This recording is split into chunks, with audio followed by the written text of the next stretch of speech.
Monsieur le directeur général, bonjour. Bonjour monsieur. Il est de notoriété publique que la CNSS est depuis fort longtemps sous les feux de la rampe du fait d'un large déficit du régime des pensions. Ce régime des pensions conçu en 1975 et revisité seulement en 2005 n'a plus jamais été révisé. Les nouvelles prospections de 2014 prédisaient l'accentuation du déficit dès 2021. Oui. Il semble qu'on y est de plein pied. Et il est important que vous fassiez œuvre de pédagogie à l'endroit des décideurs et du grand public. Cette plateforme est donc l'occasion de mettre de la lumière sur les zones d'ombre. Parfait. Pour vous mettre le pied à l'étrier d'entrée de jeu, pouvez-vous vous présenter? Qui est Patrick Ossi-Okori et qu'est-ce qui vous rend légitime en termes d'expérience pour occuper cette fonction?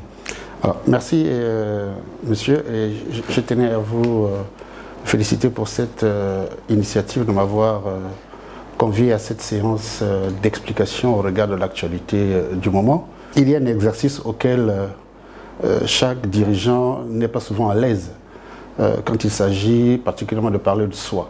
Je suis gabonais. Je m'appelle Patrick Ossi-Okori, comme vous venez de le souligner.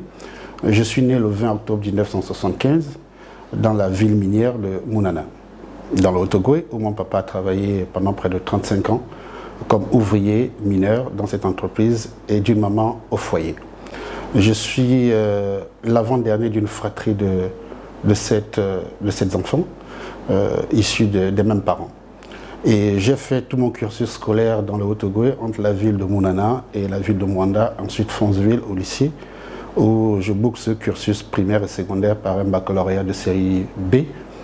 Ensuite, j'obtiens une bourse d'études au Canada, où je suis admis à l'Université du Québec à Trois-Rivières, où j'entreprends des études de management spécialisées en marketing management, et je sors d'Antilles de cette université avec une maîtrise sous l'Ancien Régime, donc l'équivalent d'un bac plus 4, en business administration spécialisé en marketing management.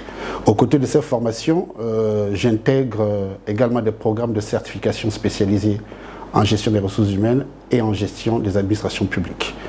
À côté de ces formations, je suis également diplômé de l'Institut français de normalisation, AFNOR. Je suis diplômé dans le cadre d'un diplôme d'auditeur qualité internationale tiers partie. Et j'ai également des formations spécialisées, d'abord à Abidjan. J'ai intégré à la suite d'un appel à candidature interne en 2011.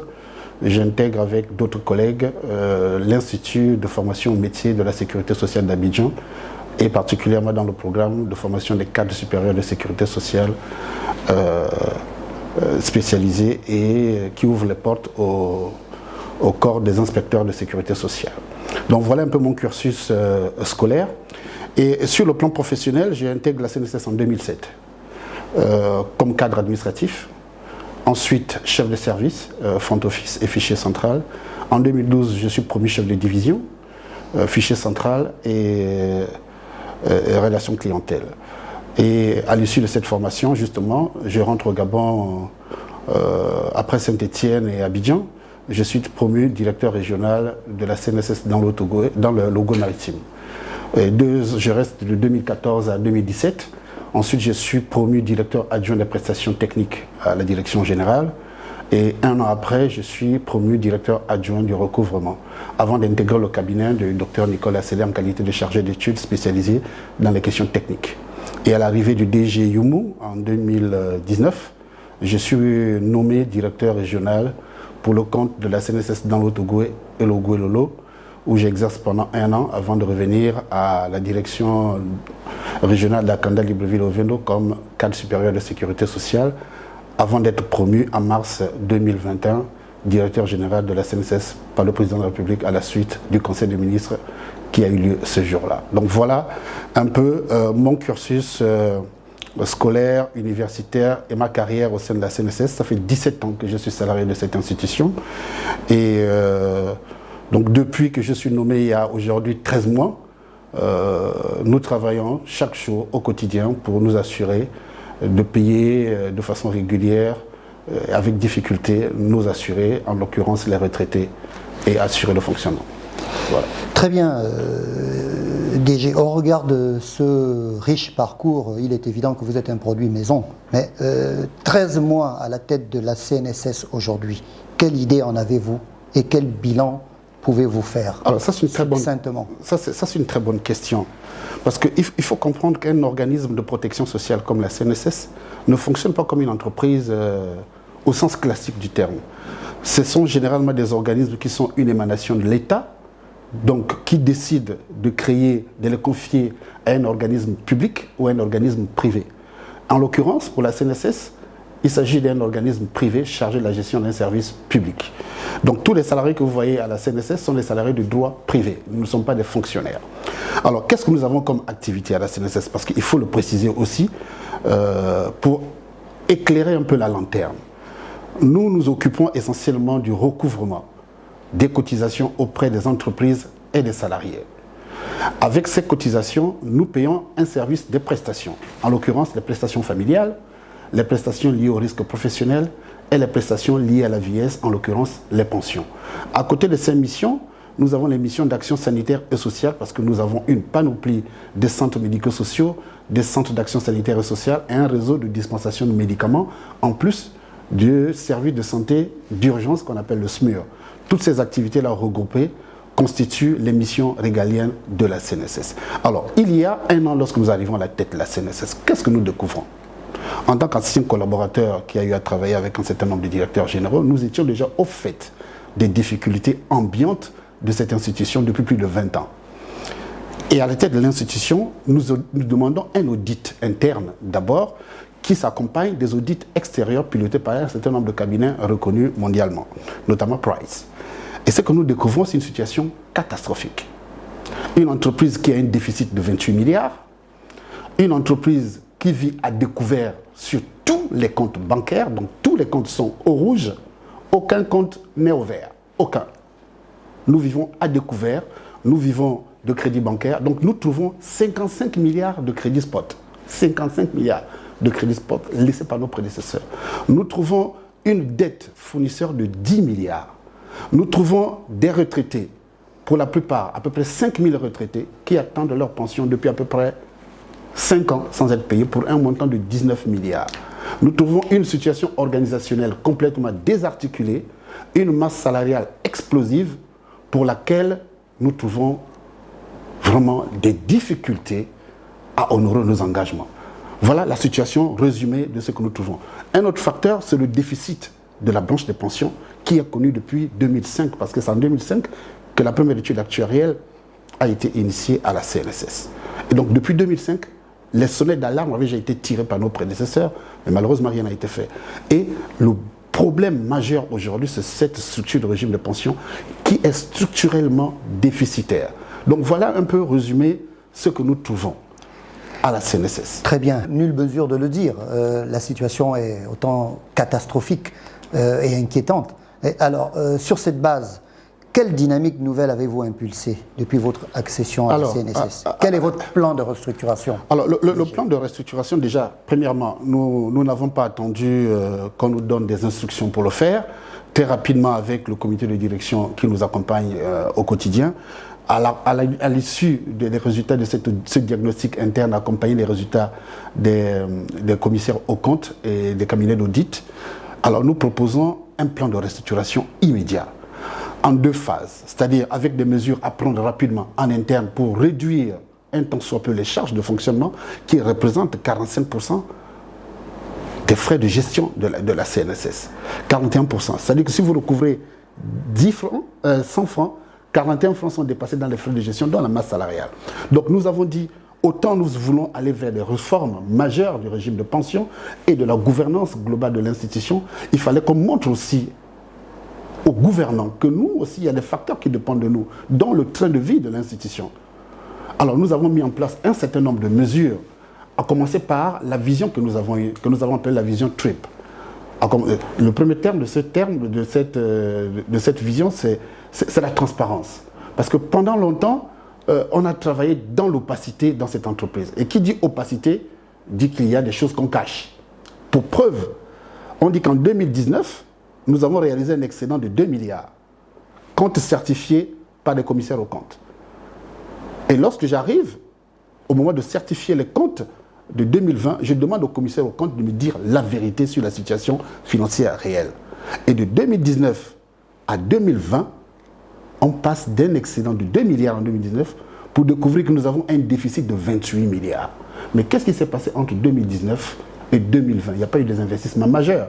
Ce qui veut dire que pendant longtemps, les comptes de la CNSS ont été maquillés à souhait pour donner l'impression que tout allait bien. Très bien, déjà. Voilà. Donc, notre plan de restructuration, c'est 2 volets. En interne, c'est la lutte contre la vie chère. C'est-à-dire, aujourd'hui, il faut réduire vraiment notre train de vie. Et nous avons commencé à mettre en œuvre ces mécanismes de réduction des charges de gestion, à commencer par la masse salariale. Premièrement, en touchant la dette fournisseur. Nous avons trouvé 10 milliards de dettes fournisseurs. Nous avons audité cette dette avec le concours de la NAVEA, qui est le gendarme de l'État en la matière. Sur les 10 milliards de dettes fournisseurs que nous avons trouvées, elle a été ramenée à 6 milliards. Et des fournisseurs ont reconnu avoir fait de la surfacturation, de la fausse facturation. Les rapports sont disponibles avec le concours de qui ils l'ont fait. Cette dette est passée de 10 milliards à 6 milliards. Nous avons réglé pour 4 milliards. De l'autre côté, nous avons une exigence. Nous avons trouvé 18 milliards de pensions impayées, c'est-à-dire les nouveaux droits. Mais ce sont des pères et des mères de famille qui attendent leur pension depuis plusieurs années. Nous avons réglé pour 11 milliards sur les 18 milliards. En plus de payer les pensions régulières qui représentent à peu près 95 milliards par année, auxquels se sont ajoutés les 11 milliards. Donc nous, qu'est-ce qu'on a fait? On est passé d'un règlement de pension régulière à 95 milliards l'année, et en 2020, nous sommes passés à 110 milliards de pensions payées puisque nous avons intégré les nouveaux droits. De l'autre côté, nous avons fait complètement une refonte de l'organisation de la CNSS. L'organigramme était touffu, avec des postes multipliés par 2. Nous avons réduit complètement la masse salariale, rien qu'avec la refonte du cadre organisationnel. Aujourd'hui, nous réalisons des économies de 240 millions sur la masse salariale par mois. Au bout de 8 mois seulement de mise en œuvre de ces réformes, nous avons réalisé à peu près une économie de 12 milliards sur l'ensemble des frais de gestion en l'espace de 8 mois seulement. Un exemple. Un directeur général, lorsqu'il allait en mission à l'étranger, en plus de ses frais de mission, il avait 10 millions de frais de représentation. Une aberration pour une entreprise en difficulté. Nous avons réduit ça de moitié. Quand il allait à l'intérieur du pays, il avait 5 millions en plus de ses frais de mission. Nous avons réduit ça de moitié. Par ailleurs, mes prédécesseurs ou certains d'entre eux avaient 40 millions par mois de primes de recouvrement. Nous avons réduit cette prime à 1 million aujourd'hui. Un directeur du recouvrement pouvait gagner jusqu'à 30 millions de primes de recouvrement. Dans une entreprise en difficulté, c'est une aberration. Aujourd'hui, le directeur du recouvrement touche entre 500 et 1 million de primes de recouvrement. Donc, vous voyez, tous ces efforts qui ont été faits en interne pour réduire la charge de gestion ont commencé à porter leurs fruits. Et aujourd'hui, le point que nous avons fait nous a permis d'économiser 12 milliards sur 8 mois seulement depuis la mise en place de ces mesures. Et nous allons continuer. Je vous dis, ça c'est des mesures en interne. Nous allons continuer. Nous avons lancé un audit de la masse salariale et nous avons découvert des choses aberrantes que nous sommes en train de corriger. Nous avons lancé un audit des pensions parce que là, le niveau de la fraude est tellement élevé parce que tous les traitements étaient quasi manuels. Et nous avons acquis une nouvelle solution. Depuis janvier dernier, toutes les prestations sont liquidées électroniquement. Donc l'audit des pensions va nous permettre d'économiser entre 5 et 10 milliards à l'issue des audits. C'est des audits électroniques avec des croisements de données. Nous avons aussi lancé une analyse comparative parce qu'il y a aussi une fraude auprès des employeurs qui font des sous-déclarations. Là-bas, les premiers éléments disent qu'il y a à peu près 14 milliards de manque à gagner sur la base des déclarations d'un certain nombre de cotisants parce qu'aux impôts, ils déclarent un montant et à la CNSS, ils minimisent. Monsieur le directeur général, voilà. La compréhension du Gabonais lambda est que la CNSS dépense plus qu'elle n'a de ressources. Vous venez d'ailleurs, à travers tous les chiffres que vous déclinez, de le reconnaître vous-même que la situation est inquiétante à plusieurs égards. Exactement. Qu'est-ce qui peut expliquer, selon vous, la situation de blocage du mois de mai dernier, sachant toutes les mesures que vous venez d'énoncer, que vous avez prises et qui concourent à penser que la CNSS est en train de sortir du tunnel?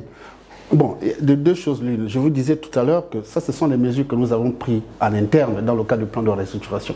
Mais il y a plein d'autres mesures qui sont à venir parce qu'il faut les discuter avec les partenaires sociaux que sont les syndicats et les délégués du personnel. Donc, pour faire simple, vous avez posé une question. Oui, on vit au-dessus de nos moyens, dit-on. Mais je vous dis déjà que 91% du budget de la CNSS est consommé par les prestations. Les pensions, les prestations familiales et les risques professionnels. 91% du budget de la CNSS. Le reste étant affecté au fonctionnement. Alors, la question que vous posez est très importante. Le deuxième volet de la réforme, elle est externe. Ici, il s'agit d'aller toucher les paramètres du régime de pension. Parce que les pères fondateurs de notre nation, lorsqu'ils créent la CNSS en 1975, c'est avec des paramètres de cette époque pour permettre à ce régime de fonctionner pour les 20, 30, 40, 50 prochaines années. La CNSS aujourd'hui a à peu près 50 ans. Mais en 50 ans, aucune réforme n'a été faite pour l'adapter aux réalités d'aujourd'hui. Et c'est la deuxième phase de la réforme, parce que nous avons commandé une étude actuarielle. Il y avait déjà une de 2005 qui annonçait déjà des lendemains nuageux. Celle de 2015 dont vous faisiez allusion mentionnait déjà qu'à partir de 2021, le déficit va s'accélérer avec le départ massif en retraite de ceux que nous pouvons appeler les baby-boomers gabonais. Tous ceux qui ont travaillé pendant la période où le Gabon était une économie prospère, où il n'avait quasiment pas de chômage. Toute cette génération 50-60 est en train de partir en retraite. Aujourd'hui, par mois, nous enregistrons 500 nouveaux départs en retraite. Mais est-ce que le marché de l'emploi crée 500 ou 600 nouveaux emplois pour être capable de soutenir cette charge de ceux qui partent en retraite? Non. Les données que nous avons collectées auprès du ministère de l'économie disent qu'avec la pandémie, bien sûr, et les effets de la crise dans le secteur pétrolier depuis 2014, montrent que nos dépenses en pension ont augmenté de 36% au cours des 2 dernières années, tandis que les cotisations qui servent à payer ces pensions ont baissé de 6% avec les effets conjugués de la crise dans le secteur pétrolier et qui s'est accentuée avec la crise dans le secteur lié à la pandémie de la Covid-19. Donc nous perdons de l'argent, mais de l'autre côté, les pensions ne font qu'augmenter, mais derrière, il n'y a pas la capacité financière de soutenir. Donc les résultats des études actuarielles disent quoi? C'est que, oui, elles disent que si d'ici juillet, rien n'est fait en termes de réforme interne et externe, nous risquons une cessation de paiement. Nous en sommes en plein dedans. Oui, c'est une hypothèse si nous ne faisons rien. Donc, les préconisations de l'étude actuelle disent qu'il faut rapidement, très rapidement, mobiliser de la ressource, donc de la trésorerie. Là, j'en viens à votre question. Qu'est-ce qui s'est passé au mois de mai pour qu'on ait un blocage? Je vous dis que lorsque nous sommes arrivés, nous recouvrons depuis à peu près 3 ans 20 milliards par trimestre, puisque les sociétés versent les cotisations par trimestre selon la loi. Mais avec les découvertes bancaires que nous avons trouvés, avec les crédits spot que nous avons trouvés, ce qui veut dire que lorsque les 20 milliards atterrissent dans nos comptes, les banques raflent d'abord les découverts. C'est comme quand vous avez un découvert. Dès que votre salaire passe, les banques raflent. Ensuite, ils prennent les crédits. Et sur les 20 milliards, il nous reste à peu près 5 milliards. À peu près 5 milliards. Ou 8 milliards. Or, par mois, je dois payer pour 5 milliards de pensions. Plus 8 milliards au trimestre. Parce que nous avons 2 types de retraités. Il y a des retraités qui sont payés au mois. Ceux-là, ils ont un stock de pension qui vaut 5 milliards par mois. Et quand arrive le trimestre, il y a 8 milliards qui s'ajoutent aux 5 milliards, donc 13 milliards. Donc nous avons toujours un gap, parce que quand les cotisations passent, je vous ai dit qu'elles sont raflées tout de suite par les découvertes bancaires et les crédits bancaires laissés par nos prédécesseurs. Donc le stock de disponibilité qui nous reste, qu'est-ce qu'on fait? On est obligé d'aller solliciter notre concours bancaire pour compléter le delta, pour avoir les 13 milliards qu'il faut. Or, nous, avec les financiers, on s'est dit, il ne faut pas qu'on continue comme ça, sinon, à un moment donné, on va être noyé par les crédits. Il faut qu'on sorte du crédit. Pour revenir à ce qui s'est passé au mois de mai dernier, lorsqu'il y a eu un décalage dans les délais, les dates de paiement, il faut comprendre que nous commençons à payer à partir du 5 de chaque mois jusqu'à peu près au 10. Donc pendant cette période, nous payons régulièrement les pensions par ordre alphabétique, au-delà de ceux qui sont virés par banque. Et la situation de blocage est venue par notre nouvelle stratégie de financement. Et ça cadre avec le plan de restructuration et les préconisations de l'étude actuarielle. Alors nous, on s'est dit, au lieu de continuer à nous endetter auprès des banques, quelles sont les sociétés qui nous doivent et qui n'ont pas payé, alors que nous avons l'argent dehors? Le premier débiteur de la CNSS, c'est l'État. L'État doit à la CNSS 89 milliards à travers différentes cotisations, la main-d'œuvre non permanente, les sociétés d'État, la task force, la cession des hôpitaux et les cotisations courantes. Et nous sommes allés vers l'État en disant, vous nous devez de l'argent, nous avons des difficultés de financement alors que l'État est supposé être un employeur comme les autres et cotiser. Donc nous avons signé 2 conventions. Une de 21 milliards sur la main-d'œuvre non permanente et une de 39 milliards sur les sociétés d'État. Alors, qu'est-ce que nous avons fait? La nouvelle stratégie, c'est qu'il fallait qu'on recouvre différemment l'argent de l'État. Puisque l'État aussi est en difficulté, ne peut pas prendre cette masse et remettre ça à la disposition de la CNSS parce qu'elle a aussi d'autres engagements au niveau de la dette intérieure et la dette extérieure. Donc, nous avons pris ces conventions que nous sommes allés proposer aux banques pour les racheter et s'occuper maintenant du recouvrement auprès des banques. Parce que dans cette convention, l'État s'engage à verser 6 milliards par année pour apurer sa dette. Donc la première convention a été liquidée, ce qui nous a permis d'apurer les crédits bancaires. On est passé de 55 milliards de crédits spot à 21 milliards. Nous avons liquidé les nouveaux droits à hauteur de 11 milliards.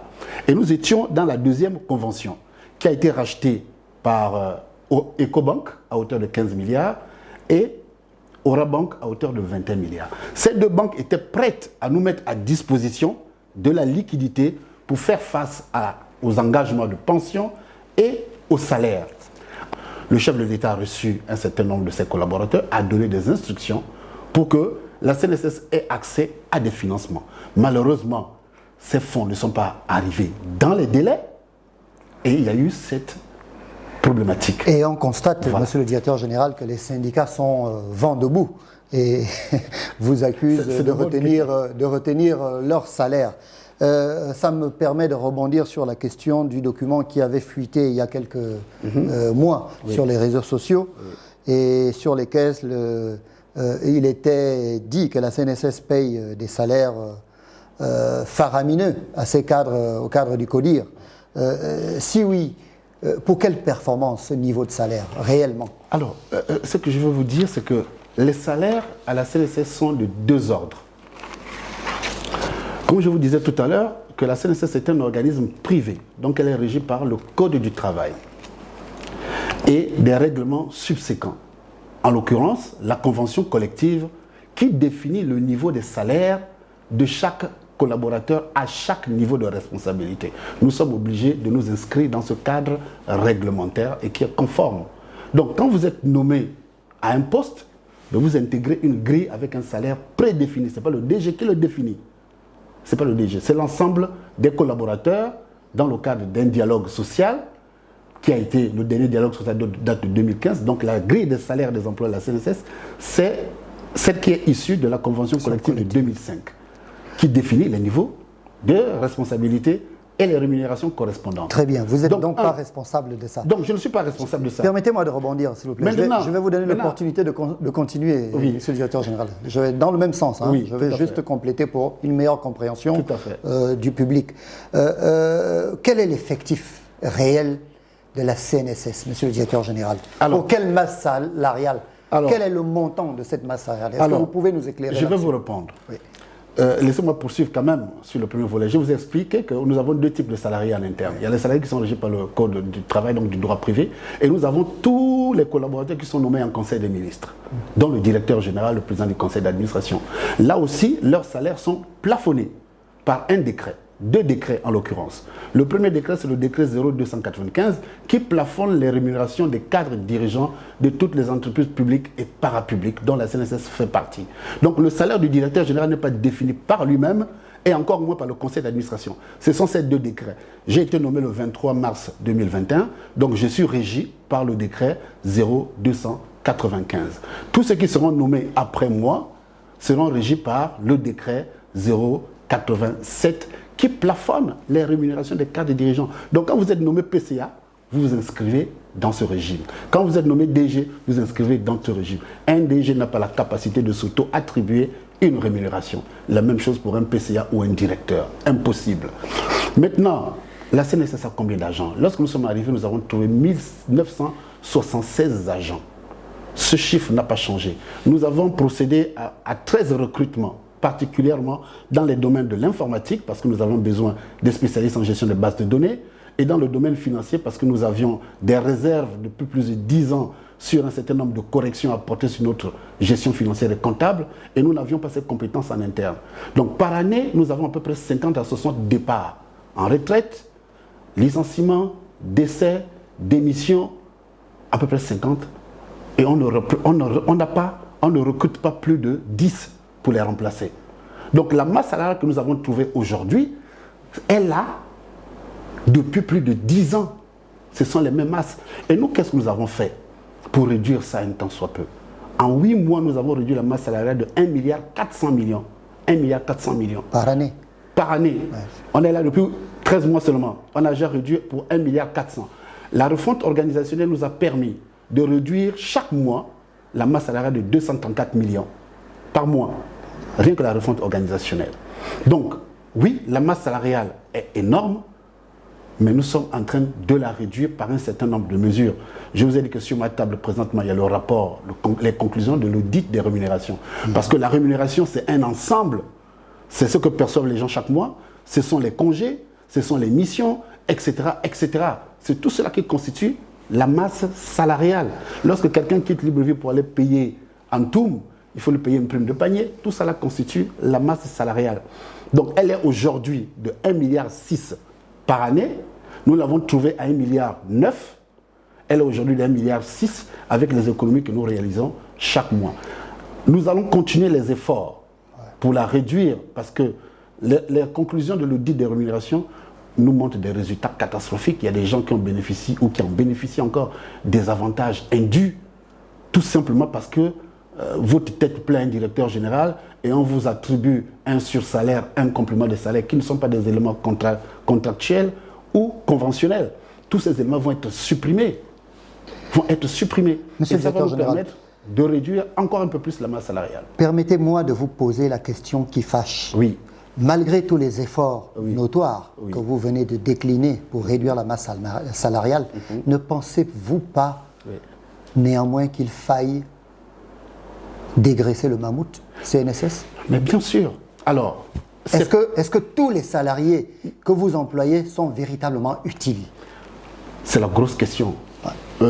Lorsque je faisais mes études sur les régimes de pension, j'ai travaillé sur un projet qui m'a permis d'apprécier un peu la répartition des effectifs de la CNSS par métier. Nous avons 1900, grosso modo, collaborateurs. Mais à peine 3% sont formés et travaillent dans les métiers de la sécurité sociale. Ce n'est pas moi qui l'ai fait, mais c'est un héritage qu'on a. Et qu'est-ce que nous avons dit? Qu'il faut changer cette donnée, il faut l'inverser. Mais comment l'inverser? On ne prend pas quelqu'un qui est à la communication et le déverser dans les métiers comme ça. C'est par des actions de formation, de coaching, etc. Et nous avons mis en place le projet du développement du capital humain qui intègre la migration et que j'ai appelé la migration des collaborateurs des activités support vers les métiers. Pour réduire, dégraisser le mammouth, il y a plusieurs façons de le dégraisser. Ce sont des Gabonaises et des Gabonais. Ils ont des familles. Vous n'allez pas prendre 600, 700 Gabonais, les mettre du jour au lendemain dans la rue. C'est des travailleurs salariés. Alors, comment réduire la masse salariale? Je vous ai déjà pris un certain nombre d'exemples. Nous allons poursuivre. Un autre aspect, c'est qu'il faut qu'on aille vers une réduction d'un certain nombre d'éléments de rémunération.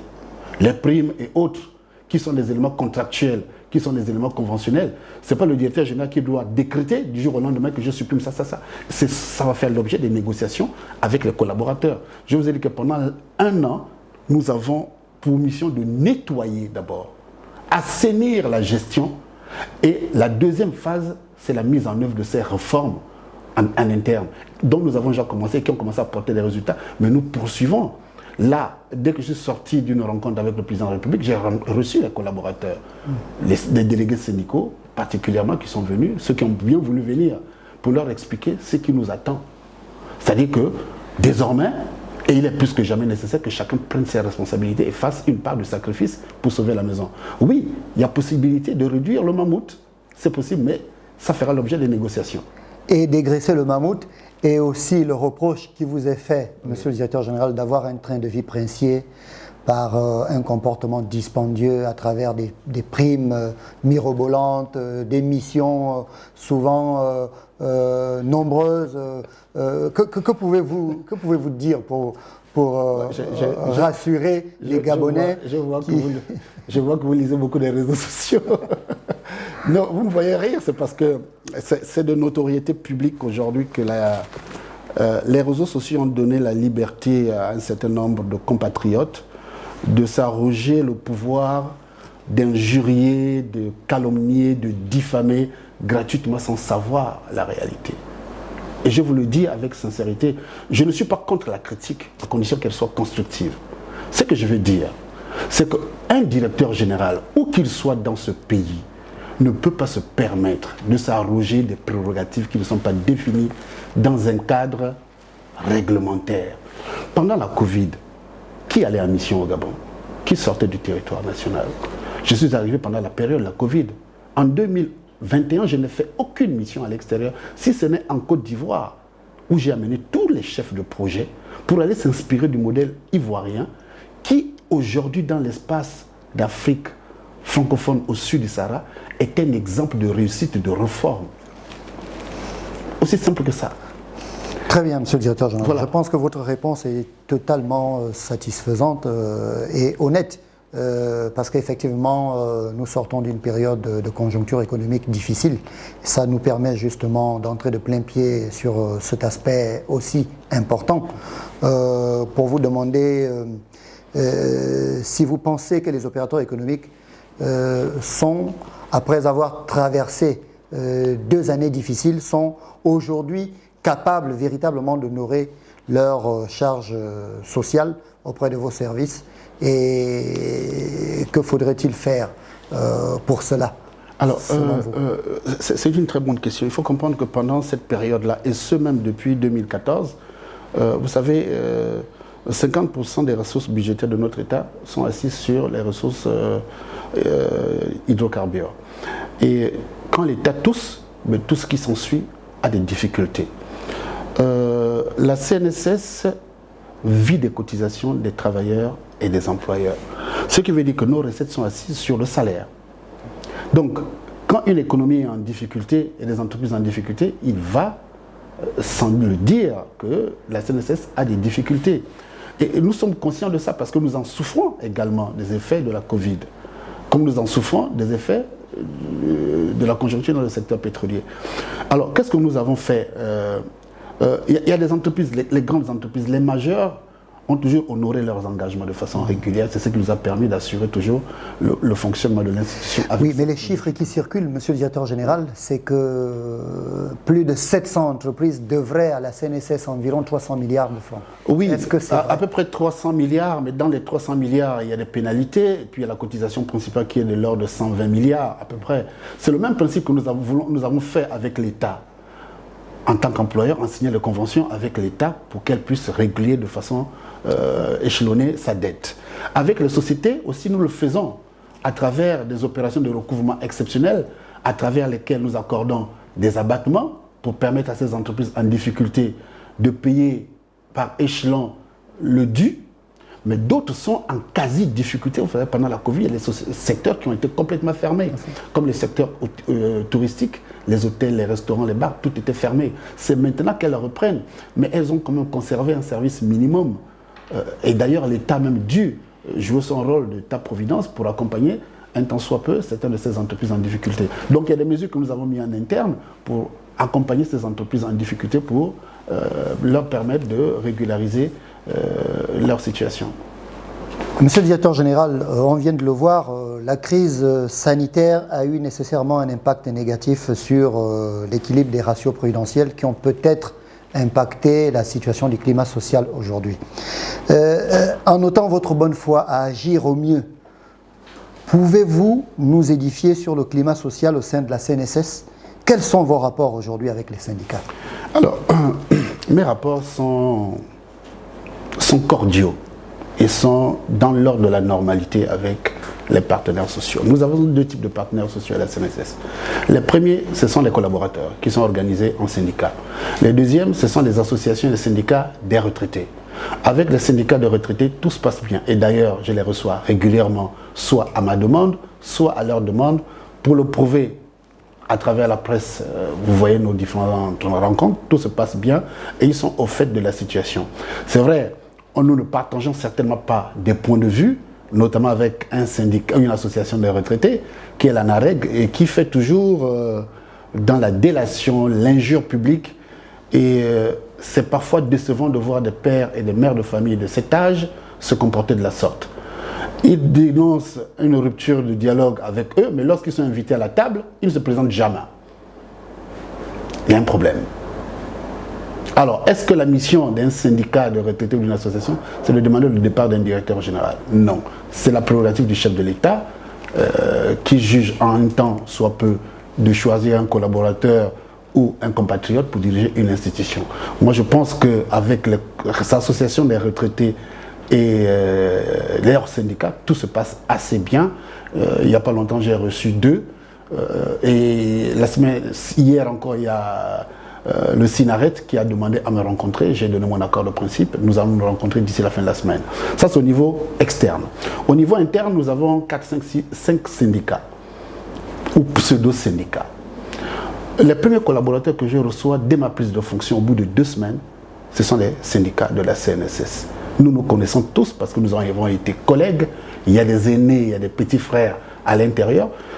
Nous les avons réunis autour d'une table et je leur ai présenté la vision qui était la mienne, les difficultés de la CNSS que nous connaissons et qu'ils connaissent parce qu'ils sont syndicalistes depuis longtemps, ils connaissent ces réalités. Et je leur ai demandé de se mettre en conformité parce qu'il y en a qui étaient légalement constitués avec un quitus d'autorisation et il y en a qui étaient illégalement constitués et il y en a qui n'étaient pas légitimes parce que n'ayant pas organisé des congrès conformément à leur statut. Le fait de leur demander de prouver leur statut légal, il y a eu une levée de bouclier. Ils ont appelé ça de l'ingérence dans la vie des syndicats, mais en tant que chef d'entreprise, je suis le garant de la liberté syndicale en entreprise et je dois m'assurer que les collaborateurs, les partenaires sont légalement constitués vis-à-vis de la loi pour être capable de transiger avec eux.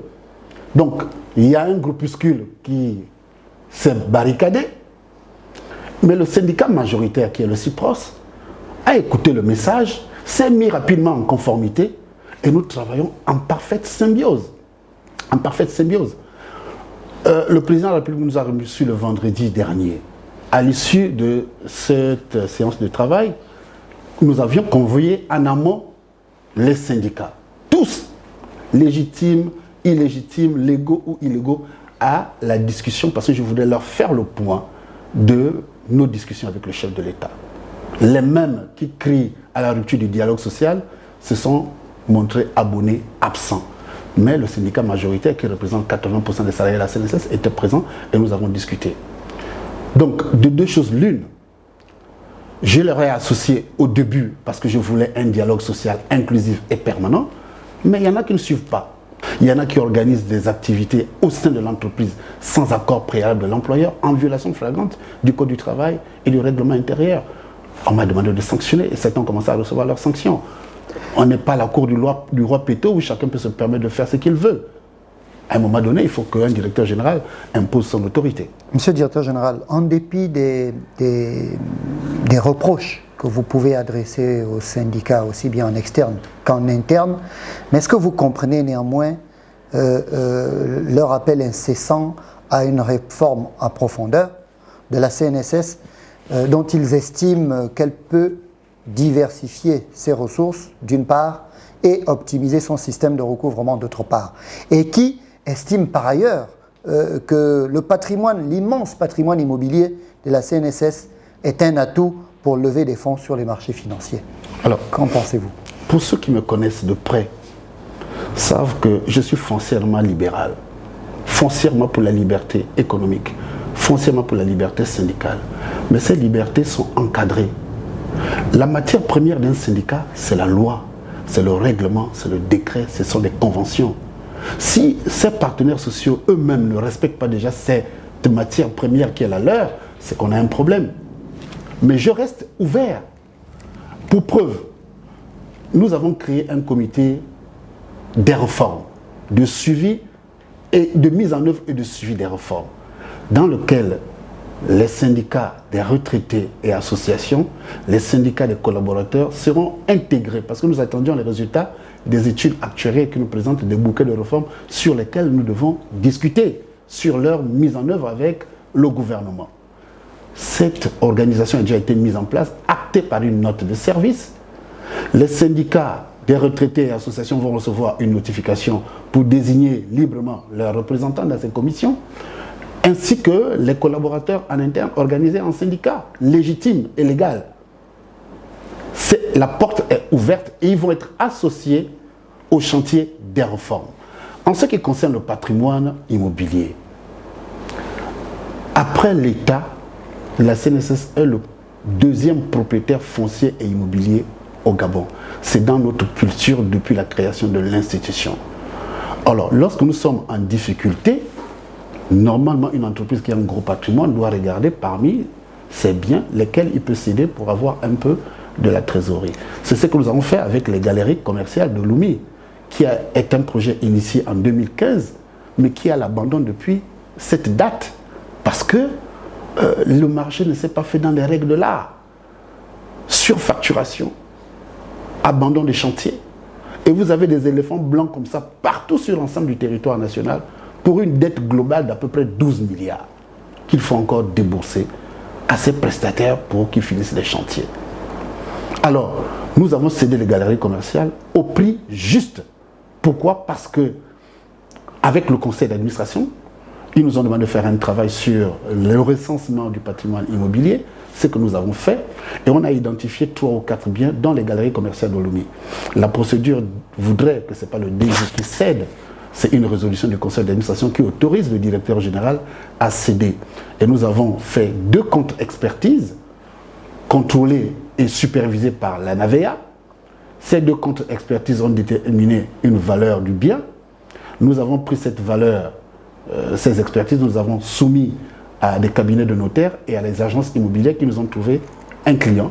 Le plus 10 ans, il y avait 3 clients. Nous avons pris le plus 10 ans qui a payé le juste prix. Et là encore, avec les difficultés, le gouvernement nous a demandé d'aller encore un peu plus sur la cession d'un certain nombre de ces biens. Monsieur le directeur général, vous venez de nous édifier avec beaucoup d'aisance, de pertinence et de transparence sur le fonctionnement de la CNSS et ses difficultés. Comment rassurez-vous à ce jour, aujourd'hui, les retraités, les travailleurs et tous les bénéficiaires de vos prestations? Doivent-ils vraiment craindre le pire? Alors, vous me voyez un peu sourire parce qu'il y a un peu d'exagération dans les informations qui sont relayées. On dit que la CNSS est en banqueroute à partir du mois de juillet, mais les gens ne vont pas au bout de la logique en disant la CNSS pourrait être en cessation de paiement si les réformes ne passent pas. C'est ça le vrai problème. 2005, on attire l'attention, rien n'est fait. 2015, on attire l'attention, rien n'est fait. Et nous sommes en plein dedans. Alors, je peux rassurer les Gabonaises et les Gabonais que la CNSS ne fermera pas. Parce que le chef de l'État ne le permettra pas. Ainsi que le gouvernement. Très bien, monsieur le directeur général. On va terminer par cette question. Vous avez été reçu par le chef de l'État. Je suppose que votre assurance à rassurer vos partenaires est en lien avec cette audience. Que lui avez-vous dit et que vous a-t-il répondu? Et promis surtout? Alors, le chef de l'État, contrairement à ce qui se dit sur la place publique, est très lucide. Très lucide. Un certain nombre de personnes sont allées lui dire, dresser un portrait sombre du directeur général et de l'institution. Ces mêmes personnes, ou du moins d'autres personnes, ont développé toutes les stratégies possibles pour que je ne puisse pas rencontrer le chef de l'État. Mais il a tenu personnellement, et avec le concours d'un certain nombre de collaborateurs qui savent la vérité sur la situation de la CNSS, il a tenu personnellement à me rencontrer pendant que j'étais en mission à RDC. Et le vendredi dernier, il nous a reçus avec la présence du ministre de tutelle et le ministre du budget et un certain nombre de ses collaborateurs. La question que le président de la République m'a posée, c'est qu'est-ce qui se passe à la CNSS? Dites-moi la vérité et ensemble, on trouvera des solutions. Je lui ai fait le bilan de la situation que j'ai trouvée. Je lui ai présenté les mesures que nous avons commencé à mettre en œuvre dans le cadre du plan de restructuration que lui-même nous avait commandé dès le début de notre mission. Et nous lui avons présenté les réformes nécessaires pour sauver la CNSS pour les 20, 30, 40, 50 prochaines années. Il nous a entendus et au sortir de cette séance de travail, vous avez pu lire à travers les médias cette communication et les instructions fermes du chef de l'État qui nous a instruit instamment de renouveler et de réorganiser la gouvernance de l'institution CNSS et d'entamer assez rapidement les réformes préconisées par le cabinet Finactu et d'accentuer les efforts que nous avons commencé à faire en interne pour réduire le train de vie de la CNSS. Donc je puis vous garantir que le président est lucide et il attend de nous, dans les plus brefs délais, un plan de mise en œuvre des réformes. Monsieur le directeur général, nous vous remercions pour le temps pris pour décliner toute votre stratégie pour faire de la CNSS une société qui continue son bonhomme de chemin. En dernier mot, quel rêve poursuivez-vous pour cette société au moment où nous entretenons aujourd'hui? Quelles sont les perspectives que vous vous fixez à très court terme pour que cette entreprise qui joue un rôle important, on ne le dira jamais assez dans la politique sociale du président de la République, demeure le fleuron de la sécurité sociale qu'elle a toujours été au Gabon? Écoutez, tout ce que je peux vous dire, c'est que nous n'avons pas un rêve pour la CNSS, nous avons un idéal. Et cet idéal-là, c'est la viabilité financière de l'institution et sa pérennité dans le temps. Pourquoi? Parce que vous et moi, nous sommes aujourd'hui salariés, mais demain nous serons à la place de nos papas et nos mamans retraités aujourd'hui. Et les actions que nous mettons en œuvre depuis que nous sommes à la tête de l'institution visent déjà à stabiliser la situation financière de l'institution afin qu'elle puisse recouvrer ses lettres de noblesse, de lutter contre la malgouvernance et de mettre en place les meilleurs principes de bonne gouvernance pour permettre à toutes les instances de contrôle de la CNSS de travailler en toute liberté pour s'assurer que les actes que nous posons sont conformes aux dispositions légales, conformes aux procédures en vigueur. Et oui, nous avons un idéal, c'est sauver l'institution très rapidement. Chaque soir, chaque matin, notre sommeil est difficile parce que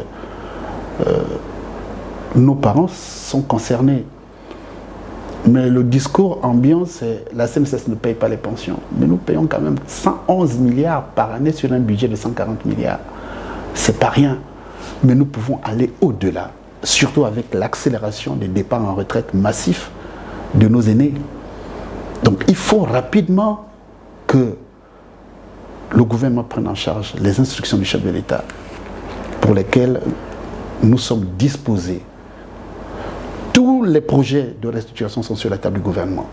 Tous les textes réglementaires pour améliorer la gouvernance, améliorer le cadre fonctionnel sont sur la table du gouvernement. Et je pense qu'avec les instructions du chef de l'État, ces projets seront présentés au prochain Conseil des ministres.